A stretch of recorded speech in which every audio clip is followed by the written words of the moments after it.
जो माननीय सांसद रहे हैं, चूँकि मैं भी संसदीय चुनाव में था, उम्मीदवार था, तो हमले होंगे और 29 में भी उन पे हमले होंगे। ऐसा नहीं कि मैंने उनके साथ मंच साझा किया है, तो मैं उन पे हमले ना करूँ।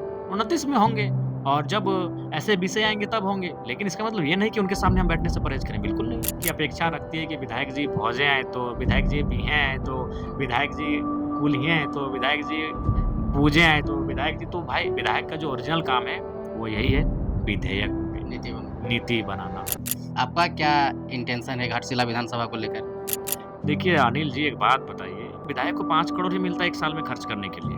किसी ने 15 वर्षों से डुमरी का नेतृत्व किया है। मैं ये नहीं कह रहा हूँ कि कोई परिपूर्ण होता है वो समस्याओं का समाधान कर ले। तो इसका मतलब ये नहीं कि जो नया विधायक आया है आप उनको दोषी ठहराएँगे। रामदास सोरेन जी चले गए, चंपई सोरेन भी अब लगता है राजनीति का तैयारी कर रहे हैं, घाटशिला विधानसभा क्षेत्र में घूम रहे हैं। आपका क्या इंटेंशन है घाटशिला विधानसभा को लेकर? देखिए उपचुनाव बिल्कुल होना तो स्वाभाविक है।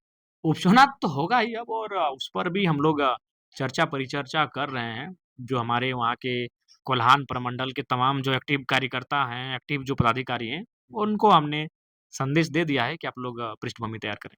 एसएससी का भी वही हाल है, जेपीएससी का भी वही हाल है, लेकिन रेगुलर वैकेंसी नहीं आ रहा, दरोगा का नहीं आ रहा, पुलिस का नहीं आ रहा, छात्र टाइम पार होते जा रहा है, एज होते जा रहा है। इसको देखिए लेकर के इसके कुछ बड़ा स्टेप आंदोलन वगैरह कुछ प्लान इसके कर लिए सकते हैं? खेद है लेकिन एक विधायक होने के नाते जो करना चाहिए वो मैं लगातार कर रहा हूँ। जेपीएससी का मामला भी मैंने सदन में उठाया, जेएसएससी का मामला मैंने सदन में उठाया, जेटेट की जो परीक्षा 9 वर्षों से नहीं हो पाई है उसको मैंने सदन में उठाया। नियमित कैलेंडर जारी हो, नियमित परीक्षाएँ हो, इन मामलों को भी मैंने सदन में उठाया और जैसे-जैसे समय मुझे मिलेगा मैं ज्वलंत मुद्दे जिन पर राज्य जल रहा है, उनको शांत कैसे हो, उनका निष्पादन कैसे हो, इस पर मैं बहस कर रहा हूँ और लगातार करूँगा। डुमरी में सड़क वगैरह को लेकर के कुछ लोग बता रहे थे कि यहाँ पे सड़क की कमी है, विधायक जी उस पर स्टेप ले रहे हैं? देखिए अनिल जी एक बात बताइए 20 वर्षों से किसी ने 15 वर्षों से किसी ने 15 वर्षों से डुमरी का नेतृत्व किया है और आज भी अगर वहाँ समस्याएँ हैं, मैं ये नहीं कह रहा हूँ कि कोई परिपूर्ण होता है वो समस्याओं का समाधान कर ले। हुँ, तो इसका मतलब ये नहीं कि जो नया विधायक आया है आप उनको दोषी ठहराएँगे। हुँ। हमें भी तो एक समय चाहिए। अभी मान के चलिए हम लोग का जो वित्तीय जो पैसा होता है वो कब मिला? हम लोग को मार्च-अप्रैल में मिला है। तो कोई भी योजना को विधायक अनुशंसा करता है, हुँ। उसका रिपोर्ट कार्ड बनता है, डीपीआर बनता है, तो कुछ महीने लगते हैं। अगर बोलते और हो जाता तो फिर कुछ बात ही नहीं था। मतलब प्रोसेस में लगे हैं जयराम? हर एक विषय का प्रोसेस लगा लेकिन एक बात आपको जानना होगा कि एक विधायक को 5 करोड़ ही मिलता है 1 साल में खर्च करने के लिए हुँ। और अगर वो 5 से बाहर है, तो भैया उसको अगले साल का इंतज़ार करना पड़ेगा। मतलब एक काम करने का टेंडेंसी होता है, नियति होता है, वो तो है ना? वो तो स्पष्ट है।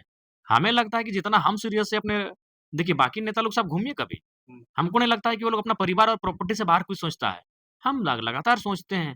सीपी चौधरी के साथ में लोकसभा चुनाव जब हो रहा था तो बहुत सारे तार्किक बातें हो रही थी, एक-दूसरे पे प्रहार भी हो रहा था, जाके माँ से पूछ रहे थे और आज एक साथ मंच में साझा किए तो किस प्रकार की बातें होती देखिए हैं? राजनीति क्योंकि जो पब्लिक जानना चाहती है कि राजनीतिक जो क्षेत्र है मैंने स्पष्ट रूप से कहा है कि हम आपके विचारों के विरोधी हैं या फिर आप उस समय जो आपका जो व्यक्तिगत विरोधी नहीं है। हुँ, तो जो माननीय सांसद रहे हैं, चूँकि मैं भी संसदीय चुनाव चुनाव लड़ा। में था, उम्मीदवार था, तो हमले होंगे और 29 में भी उन पे हमले होंगे। ऐसा नहीं कि मैंने उनके साथ मंच साझा किया है, तो मैं उन पे हमले ना करूँ। 29 में होंगे और जब ऐसे विषय आएँगे तब होंगे। लेकिन इसका मतलब ये नहीं कि उनके सामने हम बैठने से परहेज़ करें, बिल्कुल नहीं।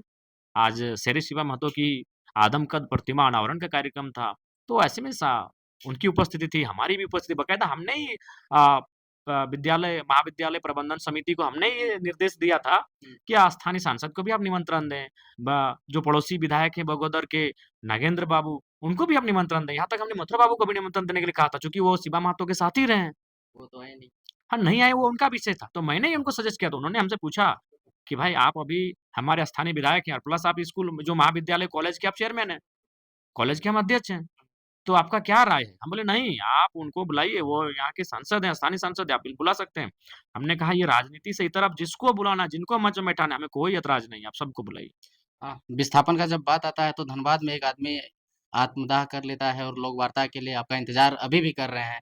तो क्या ये मतलब लोग आप जैसे कहते हैं कि जान दो नहीं जान लो जगह पे जब ज़मीन का बात आता है, जगह का देखिए, बात मैं आता है आज तो? आपको बहुत बड़ा बात कह रहा हूँ, एक विधायक के मुँह से ये शोभा नहीं देता है, लेकिन मैं उन चीज़ों को पार करके कह रहा हूँ। जिस शख्स ने, जिस मेरे भाई ने आज अपने आप को आत्मदाह किया, यार जब सोच ही लेते हो कि मुझे अंतिम तक गुज़र जाना है, तो 2-4 को ले लेना चाहिए था।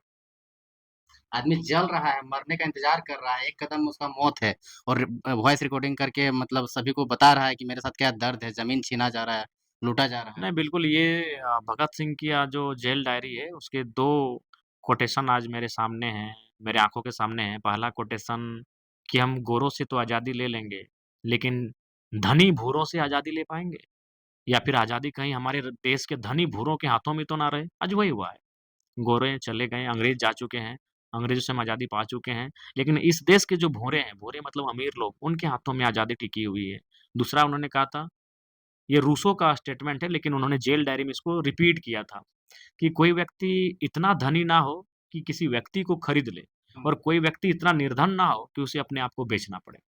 कोई इतना धनी ना हो कि वो दूसरे को खरीद ले और कोई इतना गरीब भी ना हो कि उसे अपने आप को बेचना पड़े। ये भी सही हो गया आज। कोई व्यक्ति इतना गरीब हो चुका है कि उसने वो अपने आप को बेच रहा है, बंधुआ मज़दूर बना रहा है और कोई व्यक्ति इतना अमीर भी हो चुका है कि इंसान को खरीद के अपने घरों में पालतू बना के रख रहा है। ये परिस्थिति है, ये भगत सिंह का जो विचार उस समय था, वो आज भी प्रासंगिक होता हुआ दिख रहा है। इसलिए मैं मानता हूँ कि इस देश को असल क्रांति की आज आवश्यकता है। असल क्रांति, एक सामाजिक न्याय की क्रांति, एक सामाजिक माने स्थापना की क्रांति, वो आवश्यक है। भगत सिंह और तमाम महापुरुषों ने हमें देश आज़ाद करा के दिया है, व्यवस्था को आज़ाद नहीं व्यवस्था अभी भी आज़ाद नहीं। व्यवस्था जो उस कालखंड में जिन लोगों के हाथों में थी, उन लोगों के हाथों में आज भी व्यवस्था है। व्यवस्था की आज़ादी आवश्यक है, सामाजिक न्याय की आज़ादी अभी आवश्यक है, गरीबी से आज़ादी आवश्यक है, भूखमरी से आज़ादी आवश्यक है, अशिक्षा से आज़ादी आवश्यक है। बिहार में चुनाव होने को है, विपिन सर भी मिल कर के गए हैं, क्या आश्वासन दिए हैं? चुनाव लड़ने जाएँगे या प्रचार करने जाएँगे? सोचें बिहार हो आएँ, जब उड़ीसा हो आएँ, हैदराबाद हो आएँ, महाराष्ट्र हो आएँ, दिल्ली हो आएँ, तो बिहार भी हो आएँ, जोहार करके आते हैं। उन्हीं से आपका लड़ाई स्टार्टिंग हुआ था। नहीं देखिए, मैंने फिर कहा ये सारी बातें तो उठेंगी क्योंकि बिहार आप जाएँगे तब तो आपको नहीं, नहीं, ट्रोल किया हमने जाएगा। नहीं, कोई ट्रोल नहीं होगा, क्यों ट्रोल होगा? हमने आज भी हम उस मुद्दे पर कायम हैं। बंगाल हमारा बड़ा भाई, बिहार हमारा मंझला भाई, उड़ीसा हमारा संझला भाई और हम छोटे भाई हैं। जब वो अपनी सीमा को पार करेंगे, चाहे बिहार हो, बंगाल हो, हम कहेंगे कि हम असहमत हैं, हमारी आपसे नाराज़गी है, आप हमारे हिस्से को खाने आ रहे हैं। आपने अपने घर में खुशहाल रहिए, हमें किसी से आपत्ति नहीं। बंगाल में भी आपका डिमांड हो रहा है। चुनाव देखिए है कुछ ये दिन के बाद वहाँ भी। देखते हैं, वहाँ भी भ्रमण करेंगे। जी। चुनाव के टाइम में लोग जाते नहीं हैं सुनने के लिए तो उसको पैसा देके गाड़ी देकर के बुलाया जाता है और भाषण सुनाया जाता है। लेकिन आपको सुनने के लिए तो चुनाव के बाद भी आते हैं।